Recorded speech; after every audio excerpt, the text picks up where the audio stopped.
I'm here in Bangkok, Thailand, sitting at a quiet roadside cafe, watching the world rush by. And as I sit here, one story keeps echoing in my mind. A true story, strange, emotional, and deeply unsettling. It's about an American man who came to Thailand for work. He met a beautiful Thai woman, and from that moment on, everything in his life began to change. His wife, sensing something was terribly wrong, flew across the world to save him. But the most haunting part? Their final meeting. The woman appeared, spoke with him, and then vanished. No one else saw her. Only he did. Because sometimes, love doesn't end with a goodbye. Sometimes, it disappears without a trace. What really happened to Mira? And why could only he see her? Let's begin.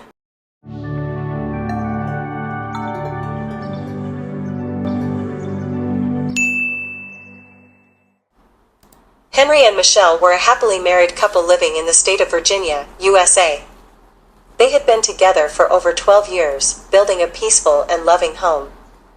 Henry worked as a software engineer for a large tech company, while Michelle ran a successful and busy hair salon. Both were hardworking, financially responsible, and deeply devoted to each other.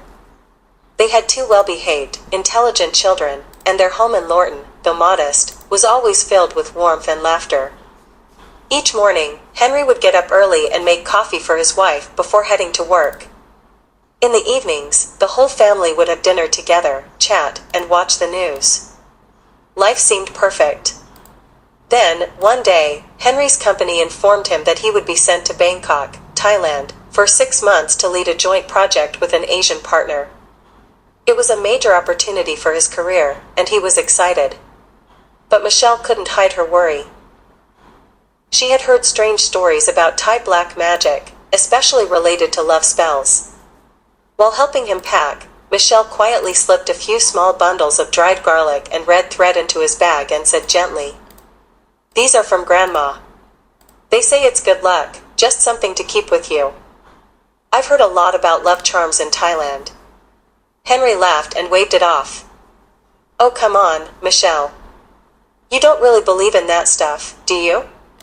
It's just superstition. I trust in my own will and logic. Don't worry about any of that nonsense." Michelle smiled, but her heart remained uneasy. A woman's instinct always speaks loudest, especially when it's about the person she loves. After landing in Bangkok, Henry quickly settled into his new work environment. His local partners welcomed him warmly, and the city's vibrant lifestyle made him feel young and free again, temporarily disconnected from the structured, domestic life in Virginia. For the first 3 weeks, everything seemed normal. Henry still called home every night, though sometimes a bit late due to the time difference. But then came a Friday night that changed everything. After finishing work, Henry walked past the glowing lantern-lit streets near Pratunam Night Market, filled with food stalls, massage shops, and souvenir vendors. He was about to enter a drink shop when he heard a loud scream.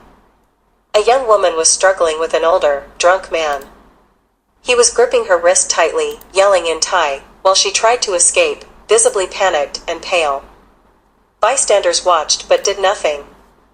Without thinking, Henry stepped in and pushed the man away forcefully. "Hey, let her go." The drunk man turned, ready to fight, but a nearby security guard noticed and quickly intervened. The girl, shaken, looked up at Henry, and for a moment, her fear melted into relief. "Thank you," she said, breathless, her English soft with a Thai accent. I was scared." "Are you okay?" Henry asked gently. That girl was Mira. From gratitude to obsession. From that moment, something began, something Henry couldn't explain. Mira was a beautiful Thai woman, soft-spoken and charismatic.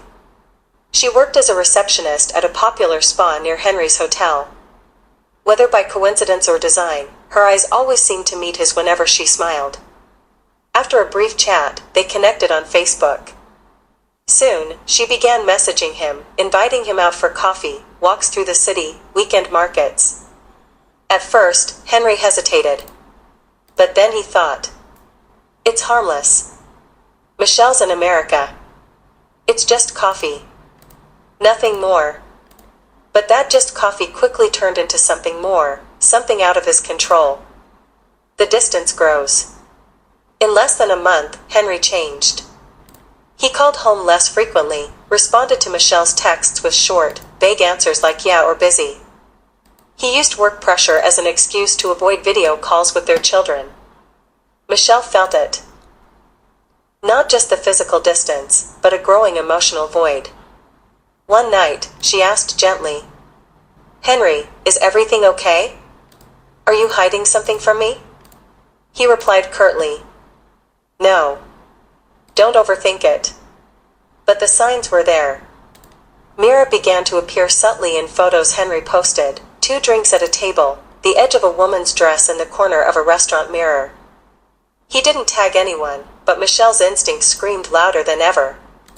That night, Michelle checked Henry's Facebook friends. Myra's name was right there, recently added.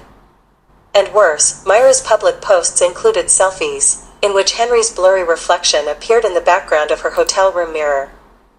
There were no explanations. No confessions. But Michelle knew.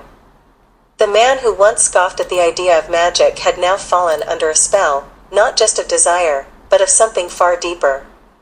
Something unseen. Something she couldn't ignore. As the days passed, Michelle began to see Henry, her husband, becoming more and more strange. Once a loving husband and caring father who texted her daily, Henry had grown distant and difficult to understand. Some days, Michelle would call him 10 times before he'd finally reply with a short message, "I'm in a meeting." No more goodnight texts. No more warm glances through video calls like before. During one particular call, Michelle noticed something chilling. Henry's face didn't look like it used to. His eyes were sunken, his expression distant, and his voice hollow. As if someone else were speaking through him. That wasn't the Henry she had loved for over a decade. One night, after tucking their kids into bed, Michelle sat alone at the dining table, tears quietly streaming down her face. She knew, without a doubt, her husband had someone else in Thailand. But what disturbed her most was how quickly it had all happened. And Henry didn't seem like a man simply having an affair. He seemed like someone under a love spell. Unable to carry the weight any longer, Michelle reached out to Nok, her best friend from college, a Thai woman who had once lived in the US but had since returned to Bangkok. After listening quietly to everything, Nok finally said, "Michelle, from what you've told me, I think your husband may be under a love charm. It's not uncommon here in Thailand. Especially when certain women want to lock in a foreign man." Michelle gasped. "A love charm? You're serious?" Nok nodded calmly. "I've known someone who was affected by one. When it takes hold, people lose all sense of right and wrong. They become blindly obedient, even abandoning their family." Michelle stared at her, torn between fear and hope.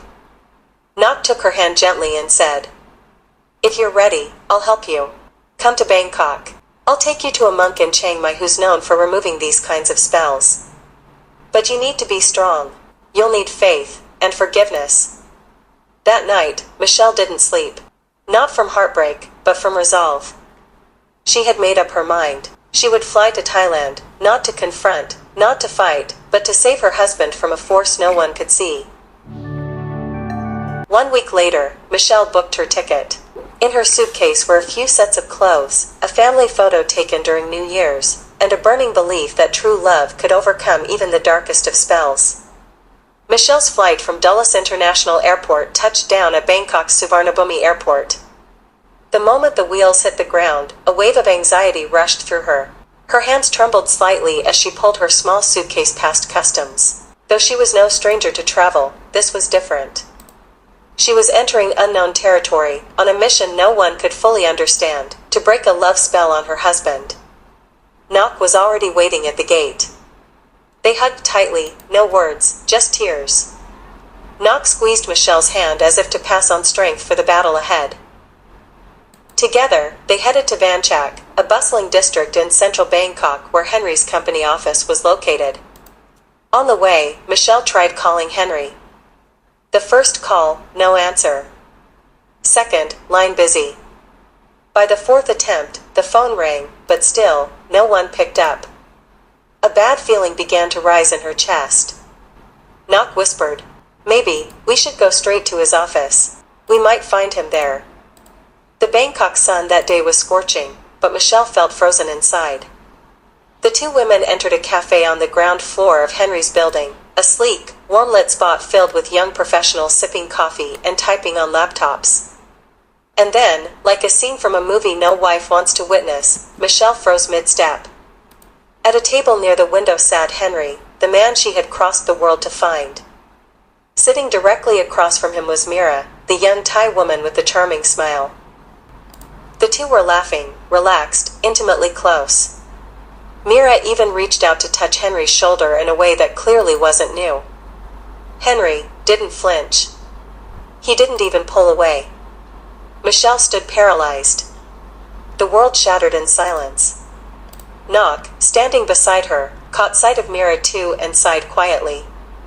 Michelle walked toward them, each step like walking barefoot over broken glass. Henry looked up and locked eyes with his wife. He froze. Michelle didn't scream. She didn't cry. She simply looked into his eyes and whispered, "Do you even recognize me?" Henry stood up, awkward and stunned. "Michelle, what are you doing here?" She clenched her jaw, voice trembling. "I flew from Virginia to be here, because I thought something had gone wrong. But from what I see, everything seems perfectly fine now." The cafe grew cold with silence. Mira smirked faintly and looked toward Henry, but Nok stepped forward and spoke in Thai, calm and firm. "You should know your place. This man has a family. And today, he needs to wake up." Mira stood, gave Michelle one last defiant glance, and walked out, as if she had never known him. Henry remained standing, confused, as if waking from a long, strange dream. Michelle looked at him, eyes welling with tears. "I don't need an apology. I just want you to answer me one thing. Are you really in control of yourself? Or, is something else controlling you?" Henry lowered his head, voice hoarse. I don't know anymore. Lately I feel like I'm half awake, half asleep. I don't understand why I've been acting this way. I don't understand myself." Michelle turned to Nok, who nodded slowly. "We have to go to Chiang Mai. The sooner, the better." Michelle reached out and held Henry's hand, for the first time in months. His hand was cold. But she believed his heart was still warm, just covered by a shadow neither of them could see. The next morning, a light drizzle fell over Bangkok. Michelle, Henry, and Nok boarded an early flight to Chiang Mai, a quiet, ancient city in northern Thailand once known as the land of shamans. During the entire flight, Henry said almost nothing. He sat in silence, eyes heavy with unease. Occasionally, he furrowed his brow and closed his eyes, as if fighting a battle within himself. Michelle sat beside him, gently holding his hand, her heart a storm of emotions, anger, sorrow, love, and hope all tangled together.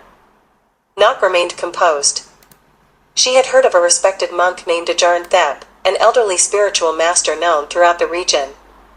He had reportedly lifted many dangerous love spells, without potions or blades. His methods were rooted in karma, compassion, and the laws of rebirth. After landing, the three went straight to a temple hidden deep in a pine forest, nearly an hour's drive from the city center. The sky was gray, the air cold, and a thick fog blanketed the narrow mountain road. The setting felt like something out of a dream, or a ghost story. The temple was humble, no grand archway, no golden statues, just moss-covered tiles and weathered wooden beams. But once inside, a strange calm settled over them, as if all the noise in their minds had suddenly gone still. A young novice monk led them to a small room in the back, where Ajahn Thep sat in meditation. When he opened his eyes, it felt as though he could see straight through their souls. After Nok explained the situation in Thai, the monk studied Henry for a long moment, then gestured for him to sit across from him. He reached into a wooden chest and pulled out a round bronze mirror, placing it in Henry's hands. "Look into this. If you still see yourself, there's still a way back." Henry's hands trembled as he took the mirror. But the moment he looked into it, He flinched and dropped it to the ground.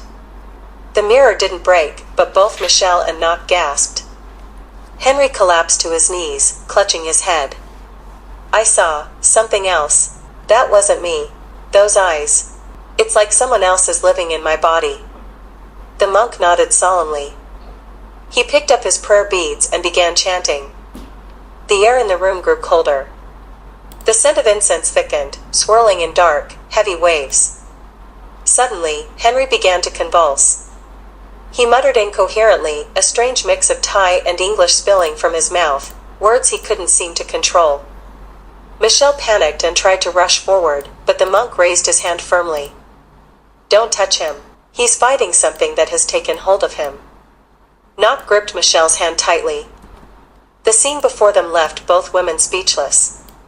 Henry appeared half awake, half lost, tears running down his face as he cried out. I miss my kids. I miss dinner at home. I miss my wife's smile. Why did I abandon them? When the monk finished the final chant, it felt like the weight of something invisible had lifted from the room. Henry gasped for air, then buried his face in his hands. Ajarantep walked over slowly and placed a gentle hand on his shoulder. Love spells are the most dangerous. They don't harm the body, but they cloud the heart. But if someone can still remember true love, they can still be saved. Henry turned to Michelle, his eyes wide open, as if waking from the deepest dream. For the first time in months, he embraced her, tightly, desperately, as if letting go would mean losing her all over again. After the cleansing ritual at the Chiang Mai temple, the three of them left in silence. Henry said nothing during the ride back to the hotel. But in his eyes, something had changed. He looked more alert, more grounded, and more sorrowful. That evening, Michelle placed the stuffed animal their daughter had asked her to bring to Henry on the table. Henry turned to her and softly said, I want to see Mira one last time. Not to bring anything back, but to end it. Michelle looked at him for a long time. Knock nodded in understanding, and she was the one who messaged Mira to arrange a meeting at a small tea house at the foot of the hill, the final meeting. Mira walked in, graceful, elegant, not at all like the villain most would imagine. She looked at Henry with mild surprise, then quietly took a seat.